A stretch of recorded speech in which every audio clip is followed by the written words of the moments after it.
there was a bomb concussion. So that's when a bomb explodes, it separates the air very quickly right there. And so we saw waves of air moving towards us, and my hair was very long at the time. It kind of flew up and blew all around me. Hi, this is Shelomo, Solson, the host of the Teenage Impact Podcast, where we share stories, tips, and specific strategies you can do to overcome any adversity in life so you can make an impact. If you haven't done so already, there's a link in the description called the 52 Tips I Wish I Knew I Was in High School. Now, this is a quick 30-minute read. It's about 20 pages, quick and easy, but I go into different tips and lessons I have learned in the past 28 years on things I wish I knew in high school, such as anywhere from relationships to colleges, to your career, to your mental health. So go check it out after the podcast is done. Click on the link in the description and download my free ebook. Today's podcast guest is Elena Breese. Elena is a wife, a mother of 2 beautiful children, an influencer, and a blogger for Still Blooming Me. She's a Boston Marathon bombing survivor, and in the past 7 years, she's been recovering from PTSD, post-traumatic stress disorder. And she's been going through a lot in the past 7 years, different mental health challenges, in and out of the hospital, therapy, anxiety, depression. Sometimes she couldn't even eat. And in this podcast episode, Lena is going to talk about her experience with not only experiencing the Boston Marathon bombing. She was right across the first bomb while she was in the bleachers, but she was also going to talk about her recovery and what other people can do if they're recovering from PTSD. So give it up for Elena Breese. Hi, Elena. Thank you so much for accepting this interview with me. It's a pleasure. Oh, thank you for having me. I'm excited to be with you. Elena, I know you're a Boston Marathon bombing survivor, and you've gone through a lot with the recovery, but take us through how Elena was and who Elena was before the Boston Marathon bombing. Oh my gosh, that's such a good question because I miss her so much sometimes. Well, I was a young mom before the bombing. At the time, my daughter had just turned 3, and my son was 7 months old. We were just busy, kind of in the weeds as new parents. We have our own business, so we were managing our own business, and then my husband training for the marathon, and 2 small kids, and life was just really hectic and kind of stressful. And then as you said, we were at the Boston Marathon. My husband was running, and I was waiting for him at the finish line with my brother-in-law, and I was standing in the bleachers directly across the street from where the first bomb went off. And then shortly after the second bomb went off, and that's just kind of where I think kind of the division from who I was before and who I was going to become, that's where it started. So I think most of your listeners, if they're dealing with something traumatic that's happened to them, that will resonate with them. That's kind of the person they were, just it goes away, and you have to kind of figure out a new normal, a new way of living, and it can become so consuming that you just kind of start to forget what life was like before. So when that's happening, what was it like, towards the middle or towards the end? Okay, so when the bombing happened, in relation to the day, or so the bombs went off, I believe, and you can probably look it up, at around 3:00 in the afternoon. So people had been running all day. The elite runners start first and finish first, obviously. And then based on how they've divided the runners up into different corrals, they start them kind of in different time slots. And then based on when they start, you can follow them. They have kind of a chip in their bib, and you can follow your runner. And then I was allowed to be in those bleachers for a certain window of time based on when my husband started the race. So I had probably been in the bleachers for about 20 minutes when the Gotcha. bombs went off. And what's Mhm. going through your mind when it's happened? Ooh, I'm kind of one of those people that I remember all of it. I Uh-huh. think for some people, when they're faced with something traumatic, well, we know the brain will shut down to protect itself. So sometimes when someone is surviving a car accident or sexual abuse, their body, their brain shuts down so they don't forget. It's a protection mechanism that's kind of built into our bodies. That didn't happen to me, so I remember all of it. It was very, very loud. There was a bomb concussion, so that's when a bomb explodes, it separates the air very quickly right there. And so we saw waves of air moving towards us, and my hair was very long at the time. It kind of flew up and blew all around me. There was a lot of smoke. But I think I know the most horrific part of the experience was witnessing what was happening with the people across the street from me. They were, swirling, like the crowd was swirling in hysterics. It was very scary. It was, and before you could really even make reason or try and figure out what you had just witnessed, the second bomb went off. So they were about 12 seconds apart. Even though like some of those moments seemed frozen in time for us, everything moved very quickly. So your body and your brain are trying to catch up to what's happening before you, and it's a lot to take in. Before I knew it, we were on Exeter Street running in the opposite direction away from Boylston Street, and there were SWAT teams and like big armored vehicles racing towards us. So it all like happened very fast. And how long did it take you to reconnect with your husband?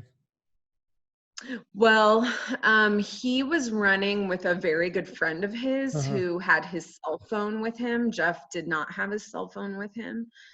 They were about a mile and a half from finishing, so they didn't hear anything or see anything, fortunately. And cell phone service was cut very quickly down there because obviously they were afraid more bombs would be detonated. Mm-hmm. I was able to get one phone call out to my dad, and my call was cut while I was talking to him. So the conversation was literally maybe 10 seconds long. It was very short. And then his friend texted me. I mean, I didn't get the text right away, but when I got back to where I was within about 20 minutes of the bombing, I was able to get the text and respond back. So they knew within about 20 minutes or so that I was okay and that Ken, my brother-in-law, we were together. What's going on in your mind in the next few weeks? How are you dealing with this traumatic event? 2 days after the bombing, we were back home in Arizona. We don't live in Massachusetts. And I was back to running after my 3-year-old. I was still nursing my son, so I was up a lot in the middle of the night with him, caring for him. And so I just kind of went back into mom mode, taking care of everyone else around me. And I failed to take care of myself. And I had decided, with probably that first week home, a lot of people were asking me about it. And part of my conversation with them was, yeah, I'm not going to talk about it again. And I had kind of decided I was going to file it away in the place of my mind of things just to forget, and that's not how our brains work. Absolutely. It wasn't really in the first few weeks that I started experiencing anything at all. It was actually around the 1-year anniversary that I started having nightmares, really bad nightmares. And then that just kind of like snowballed into many more symptoms over the next few years. So it's been almost 7 years, I think in April. It's going to be 8, It's going to be actually. 8? Oh, wait. Yeah, 2013. 7. 2013. 7 years. You're right. 7. 7 years. I'm losing my mind here. At what Yeah, it's point gonna you be 7. you stored everything away in your brain of things to forget, and we all know you shouldn't do that. You should deal with problems head on. At what point of your life did it catch up to you? It started catching up with me in early 2016. I think I'd been experiencing anxiety and depression, and obviously nightmares, which were contributing to insomnia. I'd been experiencing those things since about the 1 year anniversary, but something started in 2016 where it became really hard to cope with, and I wasn't seeing a therapist, and I wasn't making the connection at all that it was tied to the bombing. But the anxiety and the panic attacks they were happening in public places. They were happening while I was driving. It just became much more difficult to function as a parent, as a person. And I, again, wasn't making the connection. And on July 14th, 2016. That's the day of the Bastille Day Attack in Nice, France. I was making dinner for my family, and I sat down to watch the evening news, and I caught a clip of a witness recalling what they had experienced that day. And something that man said just triggered like a spiral. It triggered in me kind of my last spiral and panic attack that triggered weeks long of insomnia, and I lost my ability to even eat. So that was after about 3 weeks of that, I woke up on August 3rd, 2016, and I hospitalized myself. Wow. So yeah. And I read in one of your blogs that you were hospitalized, and it was probably one of the worst experiences you had to go through. Why is that? From a patient standpoint, I don't know if trauma is really understood in Yeah. mental health. I think it's finally being more and more understood. And the more I have researched mental challenges and my own mental health, I think that trauma is really the root of most mental health problems that we have in this country. So if we're really not addressing the root of the problem, and we're just trying to mask the symptoms with a cocktail of medications or whatever it may be, it's not going to help that person heal. And the doctors in the hospital, just their whole philosophy was just to kind of stabilize me and send me on my way. But I had never been on medications before, and I was someone who hadn't slept in 3 weeks, and nothing that they gave me was helping me sleep. It was making me shake uncontrollably. So I couldn't sleep, and I couldn't eat because I Mhm. couldn't even like lift a fork to my mouth. So they did not help me. And I left there with like this fire ignited in me to advocate for myself and fight for myself, because I knew that I was the only person that could do it the way it should be done. Uh-huh. So that was my hospital experience in a Uh-huh. nutshell. And from 2016 to up until now, what have you been doing to get better?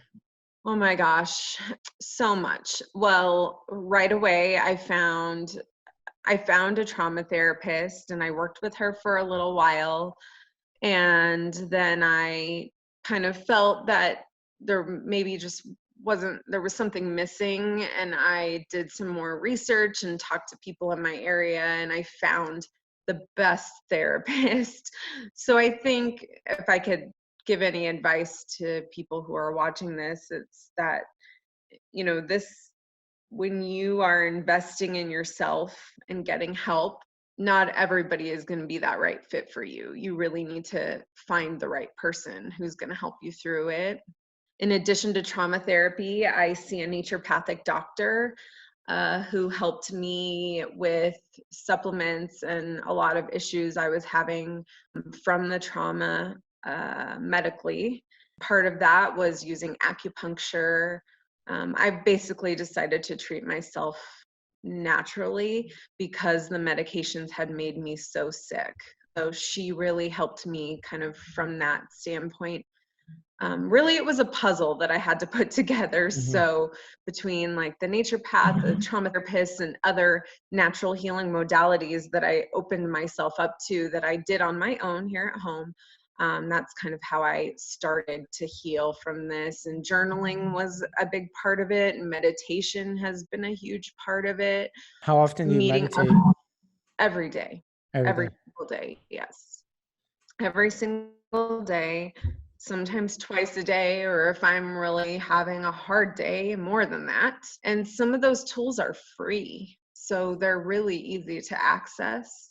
And that's part of what my passion and calling has been with my website, Still Blooming Me, is I want to share those things with people, tools and resources that have helped me heal. Mm-hmm. And what's the difference between the therapist that kind of helped you versus the therapist that was useful but not all the way there? I think personalities are Uh-huh. always perhaps part of it. Maybe you just don't feel a connection with someone.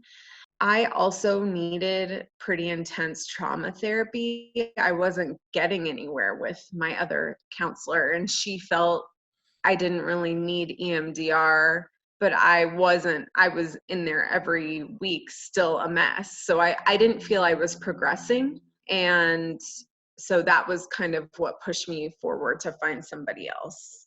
Mm-hmm. With this new therapist, besides the natural healing parts, what did he or she like? How did he or she help?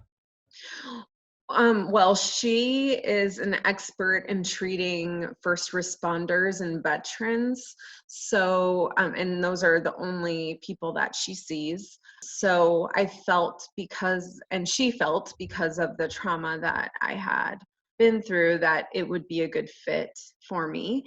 And personality wise, we just clicked right off the bat.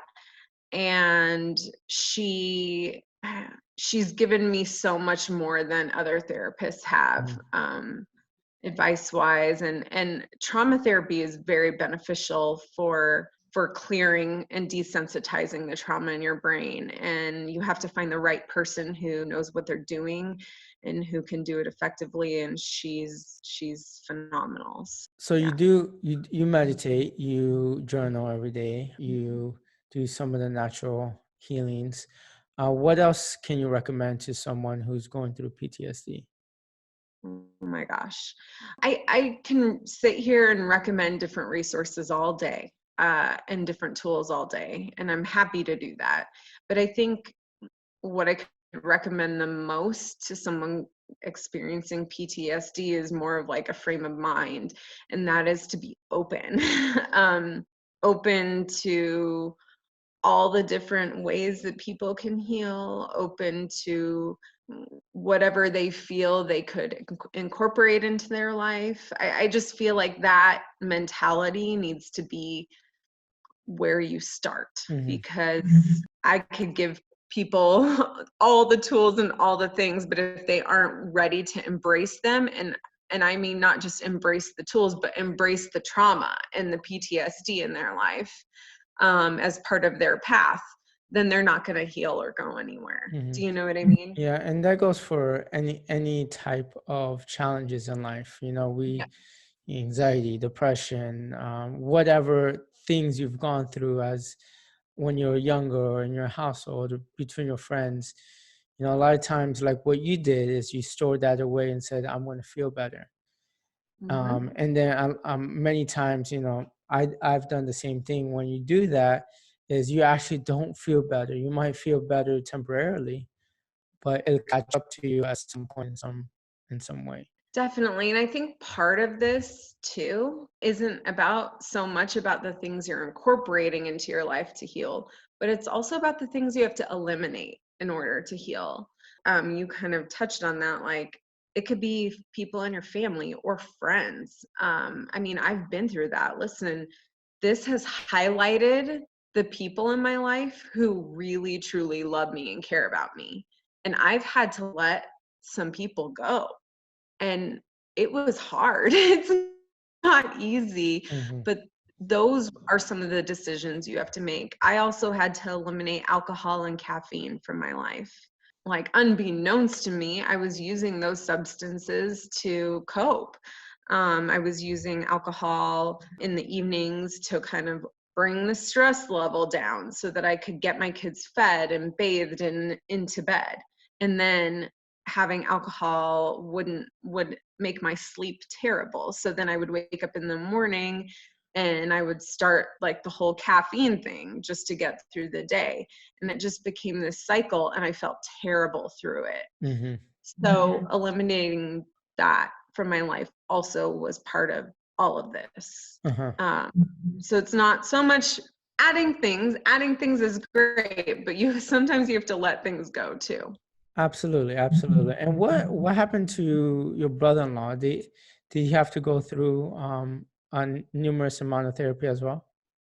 No, he's in therapy, but he has never been diagnosed with PTSD. Gotcha. So he's doing his work processing, and I'm sure processing the bombing is part of it too. But with trauma, like everybody experiences it differently, and we know like 70% of Americans will suffer a trauma in their lifetime, but only 20% will develop PTSD. So not everybody develops it. Now you're influencing other people who've experienced PTSD, anywhere from terrorist attacks or bombings. But before that, you found a community of people, I think you were mentioning. How did you find that community of people, and how has it helped you? Well, it's interesting. My husband stumbled across an article in the Boston Globe. He's from Boston, so he still reads a lot of the news back there. And part of one of the things I eliminated from my life was the news, by the way. I haven't watched the news since 2016, and I I can't don't miss remember it the at last all. time I watched the news. Yeah. So anyway, back to your question. He had come across an article about another survivor, and he sent it to me, and I Googled her, and her website came up and had some really great footage of her speaking, and she was in the bleachers as well. And so right away, I emailed her. I was able to connect with her. And we were actually heading to Boston in the spring. And I said, I have to meet you. I'm going to be there from April 10th to April 20th. Can we meet? And she said, you're going to be here for the anniversary. Why don't you come? You have to meet everyone. And so I did. I went to the anniversary. They do like a memorial in the morning at the bombing sites, and then they have a breakfast. And so I went to both, and that was kind of like my introduction into like the survivor world. Uh-huh. And it was amazing. I cried the whole time because I think finally, like the loneliness that I had been carrying for so long with me, the loneliness with all the anxiety and depression and just everything I had been feeling for so long melted away, because without having to say anything, these people understood. And so now I'm really involved in an organization called Strength to Strength, and they support victims of terror and their families and bereaved family members from all over the world. I'm just so grateful for this community because there are a handful of them that I can call on or text any time of day or night, and we're just there for each other. Hmm. So I think if I can give any advice to someone going through a mental challenge, try and find someone who can relate to you, someone who can understand and who's been in your shoes, because it helps you carry that burden. They're carrying it with you. Hmm. And yeah, that's important to have that support. And what type of people have you met in different situations? My gosh, well, some of my close friends are 9/11 survivors, Oklahoma City bombing survivors. A really, really great friend of mine who also experienced hospitalization. She survived the Mumbai attack in India. And then a very good friend survived a shooting in Kenya. I have great friends from the London attacks. And then this last November, I went to the International Congress for Victims of Terror in Nice, France, which was interesting because I got to meet Nice survivors for the first time. So I just have a great network of people that we can kind of count on each other and share this with each other. I'm really grateful for that. Hmm. How have you been impacting others? Well, I kind of just don't know because I do this from home and I speak at events throughout the year sharing my story. And like I said, I went to Nice, France, and I actually was at a dinner with several survivors from all over the world. And a woman said to me, I know you. I've been on your website. I've been reading about you. And That must feel she good. lives in Copenhagen. So, and I have readers in like 76 different countries around the world. Wow. So obviously what I'm writing and sharing is resonating with other people too. So that's what propels me forward, because I think it is very painful, but if I can put some meaning to that pain, then it makes it feel more worthwhile to Hmm. me. When did you start? Well, I started really journaling in the hospital. I Okay. hadn't obviously, because I was trying to ignore this big thing in my life up until then. I started journaling in the hospital, and then it just kind of continued. And I made my little website, and it was private, and I just kind of thought no one's ever going to read this. So I made it live, and I did a little like Instagram page for it, and then it just grew really fast. Hmm. So I think it was live in January of 2017, so not long after my hospitalization, and then in April of that year, I wrote for Maria Shriver's website, and I've written for her a couple of times sharing my story. So it just very quickly kind of took off, Hmm. And now or in you're, an organic way, not yeah, something I've really worked that hard to push forward. So your husband ran another marathon, yeah, he correct? did. Yeah, I saw that. And we were all there with him Uh-huh. when he finished. So he finally was able to finish. That Uh-huh. was in 2013. That was really hard for him because Uh-huh. he'd run so far and then didn't get to finish. So in 2018, we were all there together when he finished. Yeah, Yeah. I ran my first marathon, I think the Disney marathon, I think 2, 3 years ago. Oh, those look like so much fun. Oh, when you're going through it, it's not that much fun. I don't think any marathon is much fun, but at least you had cool things to look at. Absolutely, absolutely. Do you have any last tips for anyone who experienced something traumatic in their life, whether it is as extreme as a bombing or a terrorist attack, or maybe something else like abuse at home? Yeah. Oh, I could go on and on, but I think if it's someone who's wanting to heal, to be open, to have an open heart, to be gentle with yourself, to do research so that they can understand how the trauma has affected their bodies. I think from what I've learned and experienced myself, trauma can come out in very physical ways. And so it's scary. I mean, I've thought all sorts of things, that I've had brain tumors or cancers or all kinds of things, but when really it is just the PTSD in my body and it's coming out in a really weird way. So I think getting some understanding of what trauma does to us is also beneficial for anyone who's been through it. Hmm. Advocating for yourself, fighting for it, speaking up for yourself, finding those who will listen to you. I mean, I could go on and on. I think it's important to know when to ask for help and to use your voice, those sorts of things. I think that's really important. And I mean, I know that you speak, or most people who are watching this or listening to this are young people, and I'm old, obviously, I know that. But some things that I learned in high school still resonate with me today. And like in high school, you go to your teacher when you don't understand something, right? A concept, a math problem, whatever it is. You go and you Absolutely. ask for help. And I think you can relate that to other areas in your life. And mental health is one of those places where you can also ask for help. It's okay. So I think the mental health conversation is much more different today than it was when I was in high school.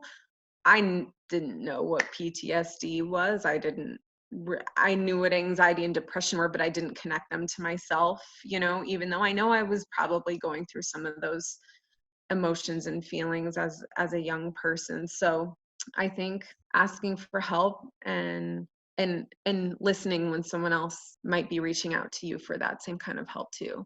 Thank you. Thank you Yeah. for that advice for my listeners. And where can people find you, Elena?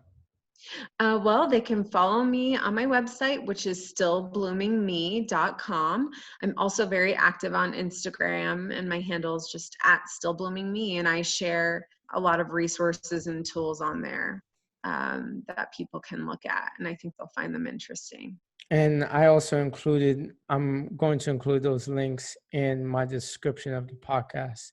So thank you Okay, so much, Elena. I mean, thank it's really you. been a pleasure. I think I think a lot of your insight and tips are really beneficial for anyone. And I really hope some of my listeners can have some takeaways after listening to this episode. Oh, good. I hope so. I'm happy to help and happy to share. Well, thank you very much. Okay, you're welcome. Have a good day. Today's episode was on PTSD, post-traumatic stress disorder. It's the first one I did on PTSD. Elena was a victim of the Boston Marathon bombing. Although she wasn't physically hurt from the Boston Marathon bombing, she experienced it, and it caused years and years and years of mental health challenges, and she had to be in and out of the hospital. She couldn't eat for several weeks. She developed anxiety, depression. Although she wasn't physically hurt, she did go through these mental health challenges. And the biggest takeaway and the biggest tip that she can give to anyone who has gone through any traumatic experience in their life, she's interacted with a lot of people from mass shootings to bombings. And the biggest tip she can give anyone is to accept that you have experienced those traumatic experiences and events, and accept that you need help. It's not a bad thing to go and receive help. She actually, was at first hospitalized, was put on medication. She did not like that whatsoever because it didn't get to the root cause of her problems, and she was on medications.